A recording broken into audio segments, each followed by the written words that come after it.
Rowdy sheeter ಬಿಕ್ಲು Shiva ಕೊಲೆ ಕೇಸ್ಗೆ ಸಂಬಂಧಪಟ್ಟಂತೆ ಈಗ ಪೊಲೀಸರ ತನಿಖೆ ತೀವ್ರಗೊಂಡಿದೆ.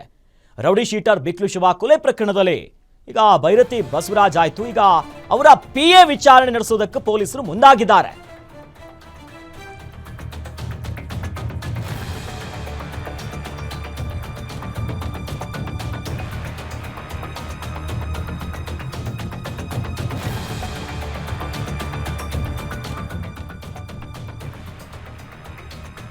ಸದ್ಯ ಈಗ ಬಿಕ್ಲು ಶಿವ ಕೊಲೆ ಕೇಸ್ಗೆ ಸಂಬಂಧಪಟ್ಟಂತೆ ಪೊಲೀಸರ ತನಿಖೆ ತೀವ್ರಗೊಳ್ಳುತ್ತಾ ಇದೆ.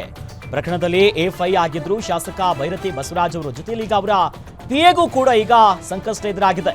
ಪುಲಕೇಶನಗರ ಠಾಣೆಗೆ ವಿಚಾರಣೆಗೆ ಹಾಜರಾಗಿದ್ದಾರೆ ಪಿಎ ಹನುಮಂತರಾಜು. ತನಿಖಾಧಿಕಾರಿ ಮುಂದೆ ಭೈರತಿ ಬಸವರಾಜ್ ಅವರ ಪಿಎ ಹಾಜರಾಗಿದ್ದಾರೆ. ಕಳೆದ 1 ಗಂಟೆಯಿಂದ ಭೈರತಿ ಬಸವರಾಜ್ ಅವರ ಪಿಎಯನ್ನ ವಿಚಾರಣೆ ನಡೆಸಿದ್ದಾರೆ ಪೊಲೀಸರು. ಇನ್ನೂ ಕೂಡ ಅಧಿಕೃತವಾಗಿ ಪ್ರಕರಣ ವರ್ಗಾವಣೆ ಆಗದ ಹಿನ್ನೆಲೆಯಲ್ಲಿ, ಯಾಕಂದ್ರೆ ಸಿಐಡಿ ಹೆಗಲಿಗೆ ಬಂದಿದೆ, ಬಟ್ ಅಧಿಕೃತವಾಗಿ ಇನ್ನೂ ಕೂಡ ಟ್ರಾನ್ಸ್ಫರ್ ಆಗಿಲ್ಲ. ಅಲ್ಲಿವರೆಗೂ ಕೂಡ ಪೊಲೀಸರೇ ಇದನ್ನ ಹ್ಯಾಂಡಲ್ ಮಾಡ್ತಿದ್ದಾರೆ. ಆ ನಿಟ್ಟಿನಲ್ಲಿ ಭೈರತಿ ಅವರ ಪಿಎ ಆಗಿರುವಂತಹ ಹನುಮಂತರಾಜುವನ್ನ ಕರೆದು ಗಂಟೆಗಟ್ಟಲೆ ಆಯ್ತು, ಕಳೆದ 1 ಗಂಟೆಯಿಂದ ವಿಚಾರಣೆ ಮಾಡ್ತಿದ್ದಾರೆ. ಏನ್ ಸಂಬಂಧ, ಏನು ಎತ್ತ ಅನ್ನೋದಾಗಿ ಇಂಚಾಗಿ ಪ್ರಕರಣವನ್ನ ಜಾಲಾಡ್ತಿದ್ದಾರೆ. ಯಾಕಂದ್ರೆ ಅಧಿಕೃತವಾಗಿ ಇನ್ನೂ ಕೂಡ ಟ್ರಾನ್ಸ್ಫರ್ ಆಗಿಲ್ಲ ಸಿಐಡಿ ಅಧಿಕಾರಿಗಳಿಗೆ. ಸದ್ಯ ತನಿಖೆಯನ್ನ ಮುಂದುವರೆಸಿದ್ದಾರೆ ಪೂರ್ವ ವಿಭಾಗದ ಪೊಲೀಸರು.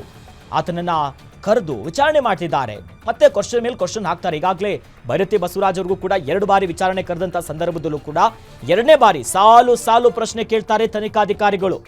ಏನ್ ಲಿಂಕು, ಒಂದಿಷ್ಟು ಸಾಕ್ಷಿ ಪುರಾವೆಗಳನ್ನ ಇಟ್ಕೊಂಡು ಹೆಂಗ್ ಲಿಂಕ್ ಇತ್ತು, ಯಾವ ರೀತಿಯಾಗಿ ಮಾತನಾಡಿದ್ರಿ, ನಿಮ್ ಜೊತೆ ಫೋನ್ ಕಾಂಟ್ಯಾಕ್ಟ್ ಅಲ್ಲಿ ಇದ್ರು, ಹೀಗೆ ಕ್ವಶನ್ಸ್ ಗಳನ್ನ ಹಾಕಿದ್ರು.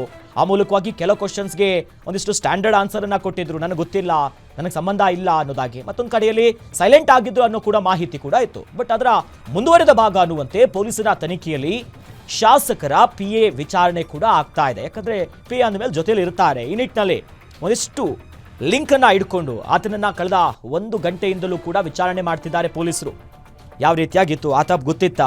ಯಾಕಂದ್ರೆ ಸಾಮಾನ್ಯವಾಗಿ ನಮ್ಗೆ ಗೊತ್ತು, ನೇರವಾಗಿ ಅಧಿಕಾರಿಗಳ ಅಥವಾ ಜನಪ್ರತಿನಿಧಿಗಳನ್ನ ಮೀಟ್ ಮಾಡೋಕ್ಕಿಂತ ಮುನ್ನ ಅವರು ಪಿಎ ಜೊತೆ ಯಾವಾಗಲೂ ಹೆಚ್ಚಿನ ಸಂಪರ್ಕ ಇರೋದು, ಯಾರೇ ಆಗಿರಲಿ. ಈ ಪ್ರಕರಣದಲ್ಲಿ ಯಾವ ಪ್ರಕರಣ ಇದ್ರೂ ಕೂಡ ಹೀಗಾಗಿದೆ. ಯಾಕಂದ್ರೆ ಫೋಟೋ ತೆಗೆಸ್ಕೊಂಡಿದ್ದಾರೆ ಶಾಸಕರ ಜೊತೆ, ಬರ್ತ್ಡೇ ಪಾರ್ಟಿಯಲ್ಲಿ ಇದ್ದಾರೆ, ಕುಂಭಮೇಳಕ್ಕೂ ಹೋಗಿದ್ದಾರೆ. ಈ ಪ್ರಕರಣದ ಆರೋಪಿಗಳು, ಅವ್ರ ಜೊತೆ ಅನೇಕ ಫೋಟೋಸ್ಗಳಿದೆ, ವಿಡಿಯೋಸ್ಗಳಿದೆ. ಈ ನಿಟ್ಟಿನಲ್ಲಿ ಆತನನ್ನ ಕರೆದು ಪಿಎನ ಕರೆದು ವಿಚಾರಣೆ ನಡೆಸ್ತಿದ್ದಾರೆ ಪೊಲೀಸರು. ಯಾಕಂದ್ರೆ ಇನ್ನೂ ಕೂಡ ಅಧಿಕೃತವಾಗಿ ಸಿಐಡಿ ಕೈಗೆ ಈ ಫೈಲ್ ಟ್ರಾನ್ಸ್ಫರ್ ಆಗಿಲ್ಲ, ಕೇಸನ್ನು ಟ್ರಾನ್ಸ್ಫರ್ ಆಗಿಲ್ಲ. ಆ ವಿಚಾರವಾಗಿನೇ ಇನ್ನೂ ಕೂಡ ಪೊಲೀಸರೇ ತನಿಖೆ ನಡೆಸ್ತಿದ್ದಾರೆ. ಏನ್ ಲಿಂಕ್ ಇದೆ, ಏನ್ ಸಂಬಂಧ, ಆತ ನಿನಗೆ ಗೊತ್ತಾ, ಅಥವಾ ಫೋನ್ ಕಾಂಟ್ಯಾಕ್ಟ್ಸ್ಗಳೇನಾದ್ರೂ ಹಿಸ್ಟ್ರಿ ಇದ್ರೆ ಪ್ರತಿಯೊಂದನ್ನ ಕೆದಕುತ್ತಿದ್ದಾರೆ ಪೊಲೀಸರು. ಈ ನಿಟ್ಟಿನಲ್ಲಿ ತನಿಖೆ ಮತ್ತಷ್ಟು ತೀವ್ರ ಆಗಿದೆ. ಹಾಗಾಗಿ ಭೈರತಿ ಬಸವರಾಜ್ ಅವರ ಬಳಿಕ ಅವರ ಪಿಎಗೂ ಕೂಡ ಈ ಪ್ರಕರಣದ ಬಿಸಿ ತಡ್ತಾ ಇದೆ. ವಿಚಾರಣೆ ಪಿಸಿ ಈಗಾಗಲೇ ಪೊಲೀಸರು ಫುಲ್ ಡ್ರಿಲ್ ಮಾಡ್ತಿದ್ದಾರೆ. ಕ್ವಶನ್ ಮೇಲ್ ಕ್ವಶನ್ನು. ಆ ನಿಟ್ಟಿನಲ್ಲಿ ಪ್ರಕರಣದ ತನಿಖೆ ತೀವ್ರ ಆಗ್ತಿದೆ. ಮತ್ತೊಂದು ಕಡೆಯಲ್ಲಿ ಪ್ರಕರಣದ A1 ಜಗ್ಗನಿಗಾಗಿಯೂ ಕೂಡ ಶೋಧ ಕಾರ್ಯ ನಡೀತಾ ಇದೆ. ಆತ ಎಲ್ಲಿ ಹೋಗಿದ್ದಾನೆ, ಏನ್ ಮಾಡಿದ್ದಾನೆ, ಇವತ್ತು ಕೂಡ ಓರ್ವ ಆರೋಪಿಯನ್ನ, ಈ ಸುಪಾರಿ ಕಿಲ್ಲರ್ಸ್ ಯಾರಿದ್ರು ಮಾಲೂರಿನ ಇತರ ಆರೋಪಿಗಳು, ಅವ್ರನ್ನೂ ಕೂಡ ವಶಕ್ಕೆ ಪಡ್ಕೊಂಡಿದ್ದಾರೆ.